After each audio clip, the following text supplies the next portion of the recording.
The Volstead Act was the legislation that led to the 18th Amendment, and there was nothing in it about not drinking. It simply banned the commercial side of things. People who drank didn't break the law, only those who produced, shipped and sold the alcohol did. This was a newspaper on the day that the law came into effect. A lot of advocates for the ban on alcohol came from women's groups such as this one. Before Prohibition came into effect, many stocked up on as much alcohol as they could, with some of the very wealthy building wine cellars before the law came into place. Like this gentleman here, who would probably have years' worth of supplies stored up for himself and many friends.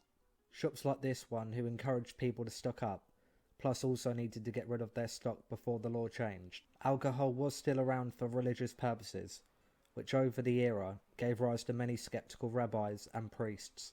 Although there was a task force of Prohibition agents set up to deal with the smuggling of alcohol, Prohibition gave rise to much organised crime, such as notorious bootlegger Al Capone, who controlled the majority of the alcohol sales within the state of Detroit. He was a multi-millionaire even back in the 1920s. And what we know today is the mafia. As their money grew, so did their gangs, causing them to become much more organised and sophisticated. But it was just not organised crime. Some struggling families like this one resorted to making gin in any available space, in what would become to be known as bathtub gin. Although the sale of alcohol was banned, many enjoyed a drink in illegal bars called speakeasies. The state of Detroit alone had 30,000 speakeasies, where gangster Al Capone controlled much of the alcohol in and out of the city.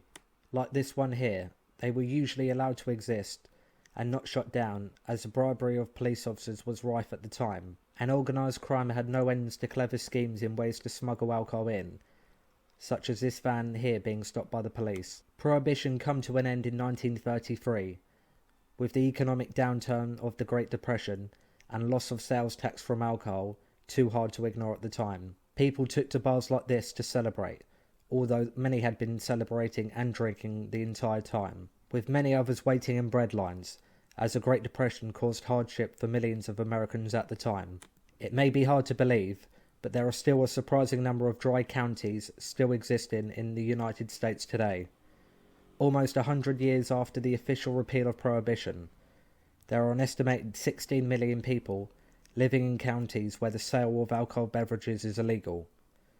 People living in these counties have to drive farther to obtain alcohol legally.